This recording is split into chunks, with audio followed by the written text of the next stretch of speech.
Chapter 7, Algebraic Factors. Pause the video and write down what you understand by the meaning of factorising. What does it mean to factorise?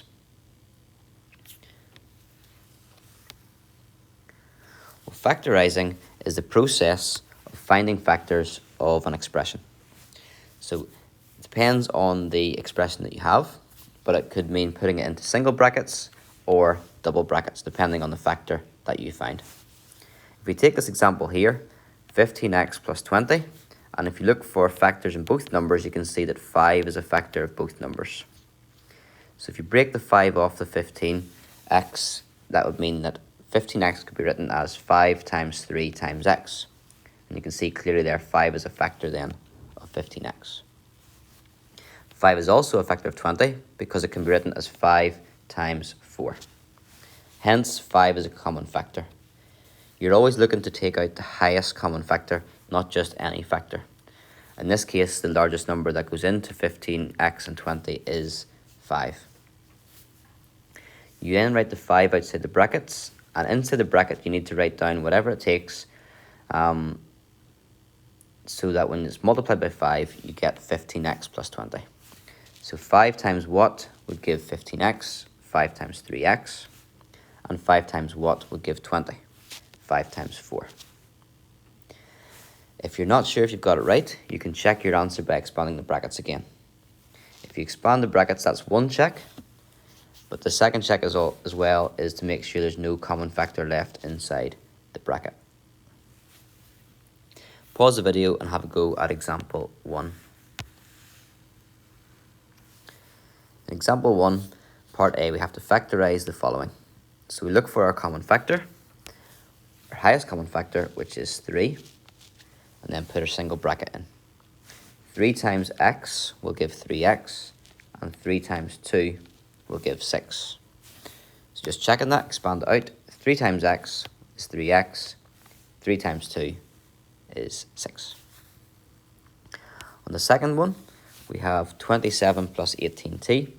The highest common factor there is 9. So 9 times what is 27? 9 times 3, and 9 times what will give 18t, 9 times 2t. Expand out the check, 9 times 3 is 27, 9 times 2t is 18t. If we just go to the side for a second, you may have written a different answer and are wondering, is it also correct? If you look at that, you can see that 3 is a common factor. So if I bring out the 3 instead, 3 times what is 27? 3 9s are 27. 3 times what will give 18t? 3 times 6t is 18t. Now that does indeed give you 27 plus 18t if you expand that bracket out. However, you haven't taken out the highest common factor if you did it this way.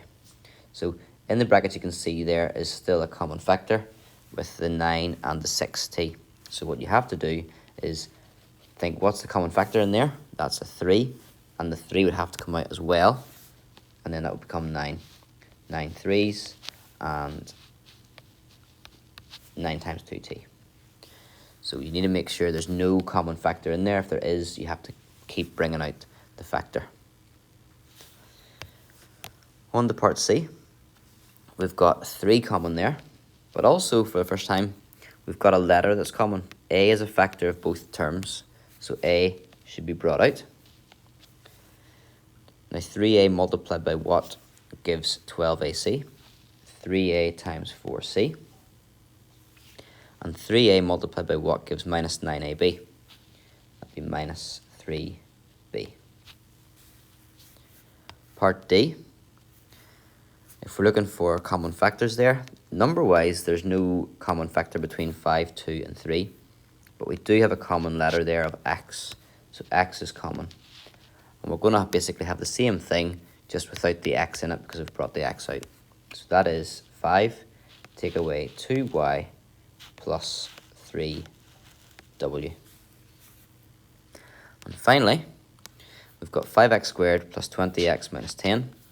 X is common here and here, but there's no x here. So there's no letter common. We just have the number 5 that's common. So we can bring out the 5. and we would get 5 times x is 5x squared, 5 times 4x would give 20x, and 5 times minus 2 would give minus 10. Let's consider another example. Or if you think you know what you're doing, you can have a go yourself at example 2 if you pause the video. So in the second example here, for the second part, we're going to consider 12x squared minus 6x cubed. Hopefully from the first part you can see that in terms of the numbers, the highest common factor is 6. 6 is a common factor of 12 and 6. If we look at the letters, yes, x is common, but it's more complicated than that. X squared is x times x. X cubed is x times x times x. So you can see the x appears again and again. So x times x is actually common. X times x is in both terms. Or in other words, x squared is common.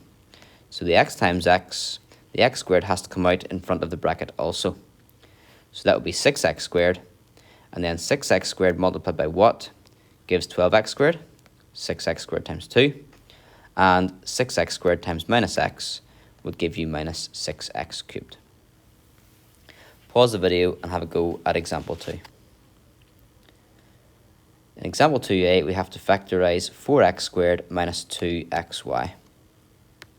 So if we look at the numbers, first of all, 2 is our common factor. If we look at the letters, we've got x squared and x. They both contain an x, so x is common. And in terms of y, there's no y here, so y is not common for both terms. So just 2x. 2x multiplied by what would give 4x squared? Well, 2 times 2 would give 4, and x multiplied by x will give x squared. So 2x times 2x is 4x squared. And then we need to get minus 2xy. So 2 times what gives 2? Well, just stays as it is. X times what will give x? Again, we've already got the x, so it just stays as it is. But we need to also have a y. So y must be written down. And don't forget about the sign in between must be minus. So 2x times minus y is 2xy, minus 2xy. Part B. If we look at the two numbers, we're factorising here, we've got 8 and 4. Highest common factor is 4. If we look at the letters, we've got t to the power of 5 and t to the power of 3. So t is common, but how many times is it common? It's common 3 times, or I should say t cubed is common. Because if you think of t to the power of 5, it's t cubed multiplied by t squared. So t cubed is definitely common in t to the power of 5 and t cubed itself. Then 4 times what will give 8? That's 2. And t cubed times what will give t to the power of 5? That's t squared. Remember, if the bases are the same and you're multiplying, you add the powers. So you can see 3 plus the 2 will give us 5. Then we already have 4t cubed on the outside. So if we need to have it here, we just need to multiply it by 1 to get 4t cubed. Then part C. If we look at what's common here in terms of the number, we've got pi is common. Pi is a number, and it is common to both expressions. Also, there's an r squared and an r, so r is common to both. Pi r times r would give pi r squared, and pi r times 2 would give 2 pi r.